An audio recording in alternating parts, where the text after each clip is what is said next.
नमस्कार, times of Swaraj में आप सबों का स्वागत है। मैं हूं संतोष सिंह और आज हम टाइम्स ऑफ स्वराज में बात छात्र आंदोलन की कर रहे हैं।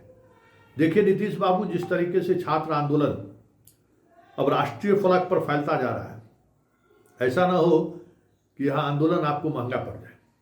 अब बताइए, महाराष्ट्र की एक महिला पहुंच गई है धरना स्थल पर, यह कहते हुए कि जिस तरीके से बेटे बेटियों पर लाठी चल रही है, पुलिस लाठी चला रहा है, मुझे रहा नहीं गया। मुझे लगा कि 3000 किलोमीटर से मैं जितनी जल्दी हो सकूं वहां पहुंचूं और अपने बच्चों को इस घड़ी में साथ बैठूं। हमें लगता है कि महाराष्ट्र की इस महिला के इस उद्गार से बिहार के अभिभावकों में भी इस बात का एहसास होगा, उनके बच्चे के साथ जिस तरीके से क्रूरता से पुलिस पेश आ रही है, अब हाथ पे हाथ धरे रखने से काम नहीं चलेगा। हमें लगता है कि ये संदेश जरूर जाएगा। वहीं पप्पू यादव आज राजभवन गए। राजभवन में राज्यपाल से मिलकर उन्होंने ज्ञापन दिया और प्रशांत किशोर ने 2 जनवरी को अनिश्चितकालीन धरना पर बैठने की घोषणा कर दी। मतलब सियासत तेज है। और वहीं भाकपा माले ने आज पूरे बिहार में ट्रेन रोको, चक्का जाम का आंदोलन किया। कई जिलों में इसका असर भी देखने को मिला। लेकिन बड़ी बात यह है कि ये आंदोलन का स्वरूप जिस तरीके से बदलता जा रहा है, छात्र के समर्थन में जिस तरीके से आम लोग आने शुरू हो गए और जिस स्तर पर लोगों की गोलबंदी हो रही है, और बीपीएससी फिर भी अडिग है कि सवाल ही नहीं पैदा लेता है रद्द करने को, तो ऐसे में क्या होगा? क्या इस डेमोक्रेटिक इंस्टीट्यूशन की जो सारी मर्यादाएं हैं तार तार होने वाली तो नहीं है? क्योंकि छात्र अब जिस हद तक पहुंच गए हैं और जिस स्तर पर डटे हुए हैं, और अब राष्ट्रीय फलक पर जिस तरीके से समर्थन मिलना शुरू हो गया, बहुत मुश्किल होगा इस आंदोलन को संभालना। और जितना विलंब हो रहा है उतनी परेशानी सरकार की बढ़ेगी, और परेशानी ही नहीं बढ़ेगी, आने वाले समय में सरकार के लिए ये सरकार के ताबूत पर किल साबित हो जाए ये आंदोलन, तो ये भी कोई बड़ी बात नहीं है, क्योंकि चीज़ें अब उसी दिशा में बढ़नी शुरू हो गई है। और अब बिहार के अंदर भी सरकार के खिलाफ, नीतीश के खिलाफ आक्रोश भड़कना शुरू हो गया है। और ये आक्रोश कब हिंसा का रूप धारण कर ले, कहना मुश्किल है, क्योंकि छात्र बहुत ही धैर्य का परिचय अभी तक देते रहे हैं। छात्र अभी तक जितने धैर्य का परिचय दिए हैं, किसी आंदोलन ने इस तरीके का धैर्य नहीं देखा है। लेकिन सवाल यह है कि आप धैर्य की परीक्षा लेते लेते जो जिस हालात में आंदोलन पहुंच गया है, बहुत मुश्किल है संभाल पाना नीतीश बाबू। जरा सुनिए महाराष्ट्र की महिलाएं क्या कर रही है, पप्पू यादव क्या कह रहे हैं और प्रशांत किशोर क्या कह रहे हैं। मैम बीपीएससी सत्याग्रह को लेकर आप कहां से आई हैं और क्या बोलिएगा? देखिए, मैं महाराष्ट्र से आई हूँ। ये बच्चों का आंदोलन देख के मैंने इनके समर्थन के लिए आई हूँ। मुझे बच्चों को और सरकार को एक ही कहना है कि बच्चे एक साथ आकर आंदोलन करें।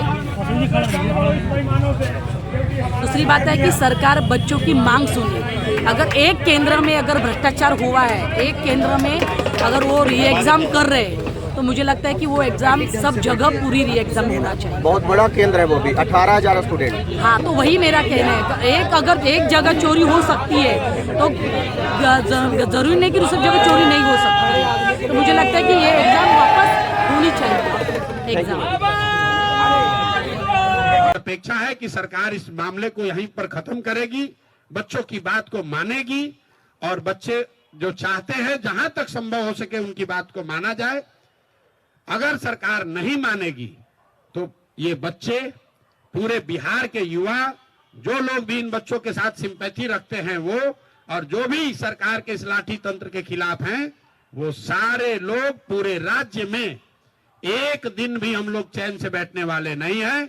और 2 जनवरी से अगर ये मामला नहीं निपटा तो मैं स्वयं प्रशांत किशोर, मैं इनडिफिनिट यहां पर धरने पर खुद बैठूंगा इन बच्चों के समर्थन में, इन 5 मांगों के समर्थन में। कहीं एक कदम भी पीछे हटने का सवाल नहीं है।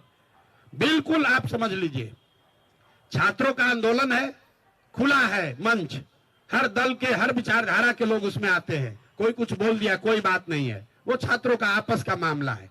ये जो लड़के हैं अगर हमारे खिलाफ बोल रहे हैं, पक्ष में बोल रहे हैं, कोई शिकायत नहीं है। मेरी इनसे कोई शिकायत नहीं है। हम राजनीति करने नहीं आए हैं। जितने लोग यहाँ बैठे हुए आपको मालूम है 2.5 बरस में मैंने किसी भी आंदोलन में, धरने प्रदर्शन में हिस्सा नहीं लिया है। ये पहला ऐसा मौका है जब मैं सब कुछ छोड़कर इन बच्चों के साथ खड़ा हूं। इसलिए खड़ा हूं कि इनका दर्द समझ रहा हूं। सीएम से भी मैं अभी बात करूंगा। हर कीमत पर बच्चों के साथ जो ज्यादती हुई वो जांच के लिए उन्होंने कह दिया है और बीपीएससी चेयरमैन को उन्होंने अभी बुलाया भी है। बीपीएससी चेयरमैन का कहना था कोई डेलीगेट उनसे मिलने जा रहा है यूपीएससी के सवाल पे, फिर कोई फ्रॉड किशोर ना चल जाए।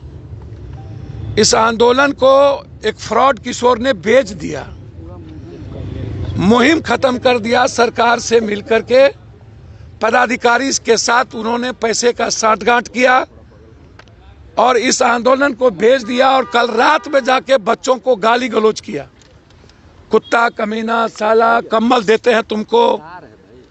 इसको पता ही नहीं है, औकात ही नहीं है कि पूरा दुनिया छात्र आंदोलन के सामने झुकी है।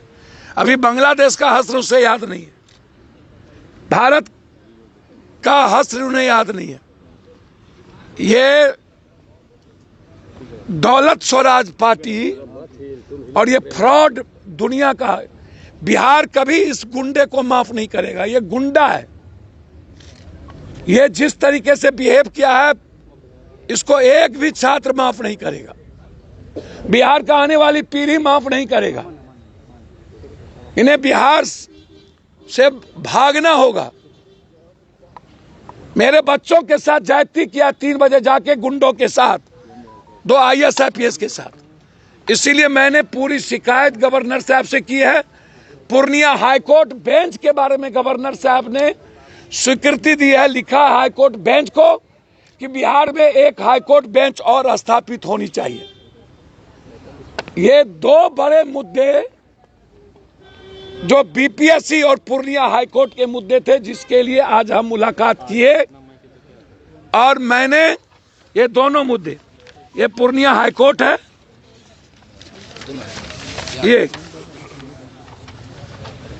ये पूर्णिया हाईकोर्ट का बेंच का है कि बिहार में एक हाईकोर्ट बेंच और ये मुद्दे। और उन्होंने अभी ही मुख्यमंत्री से बात करने का आश्वासन दिया। डीएम एसपी को बोले हैं कि मैं बुला रहा हूं और बीपीएससी चेयरमैन से वो डायरेक्ट बात किए और उनको कहा है कि आप पूरा डिटेल हमें आकर के बताएं।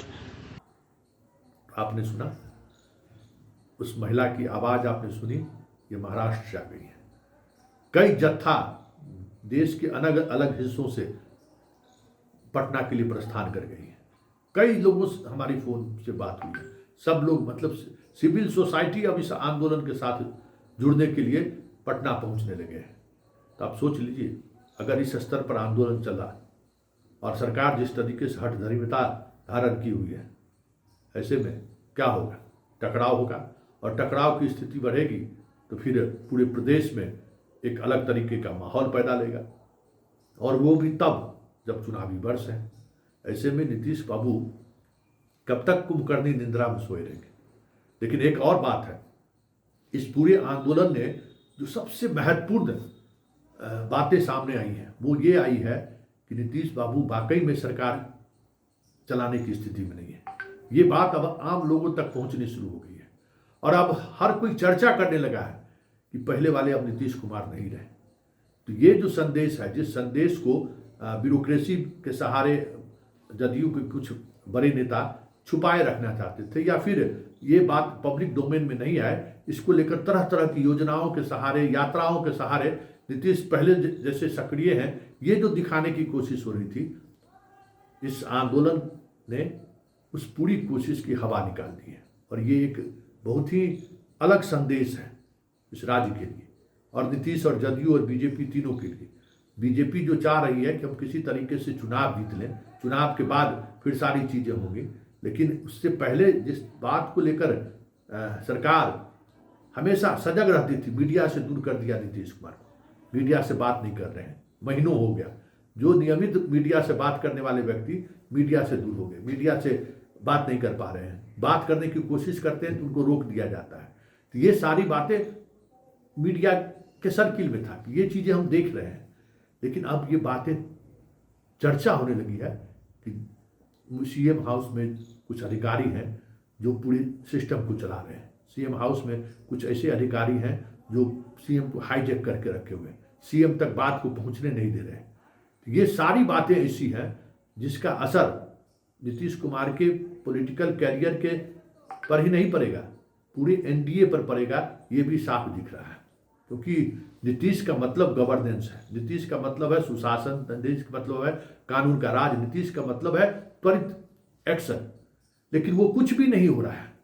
आज 13वां दिन आंदोलन का है और जिस तरीके से सरकार चुप्पी साधे हुए है, कोई किसी भी फ्रंट पर कोई बातचीत करने को तैयार नहीं, एकदम क्वैश वाली स्थिति, अराजकता वाली स्थिति है। मतलब आप सोच नहीं सकते क्या स्थिति, अराजकता की हदें पार कर चुकी है। हम बार बार इसलिए करते हैं कि मनमोहन सिंह का वो कार्यकाल, दूसरे कार्यकाल में जो निर्भया और अन्ना आंदोलन के समय में जो चीजें देखने को मिली, ठीक वही दृश्य और वही इतिहास बिहार में लगता है जैसे दोहरा रहा है। कोई सरकार नहीं है, कोई मतलब मंत्री लोग भी कोई पहल करने को तैयार नहीं है। नीतीश बाबू दिल्ली से लौटेंगे तो फिर कहीं बात हो, लेकिन ऐसा चरित्र नीतीश कुमार का नहीं रहा था। नीतीश कुमार क्विक एक्शन लेते थे, नीतीश कुमार इस चीज़ों को बड़ी गंभीरता से लेते थे, लेकिन वो सारी चीज़ें नहीं दिख रही हैं। इसलिए इस आंदोलन का सिर्फ इतना ही प्रभाव नहीं है कि राष्ट्रीय फलक पर बिहार में छात्रों के साथ किस तरीके का जुर्म हो रहा है, यही इम्पैक्ट नहीं है। ये भी प्रभाव अब छोड़ने लगा है ये आंदोलन कि बिहार वाकई में मुख्यमंत्री विहीन राज्य है। बिहार वाकई में ऐसे राज्य की तरफ बढ़ गया है जहां अराजकता ही अराजकता है। सीएम कैद में है, सीएम उस स्थिति में नहीं है कि वो कोई बात कर सके। सीएम की मानसिक स्थिति ऐसी नहीं है कि वो अधिकारियों को कोई आदेश कर सके। ये साफ इस आंदोलन का बड़ा निगेटिव चीज जो प्रशासन और जदयू और बाकी लोग जो जिसको ढक के रखना चाहते थे, वो बातें अब खुलकर सामने आ गई। ऐसे में आने वाले समय में बिहार में एक अलग तरीके का आंदोलन का शक्ल ले ले या फिर पूरा क्रैश हो जाए व्यवस्था, क्योंकि ये आंदोलन छात्रों का आंदोलन है।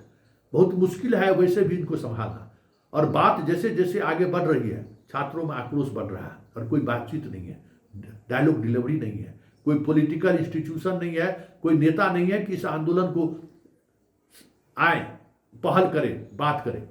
ऐसे में ये तय मानिए कि बिहार उस क्राइसिस की तरफ बढ़ रहा है जहां कुछ भी हो सकता है।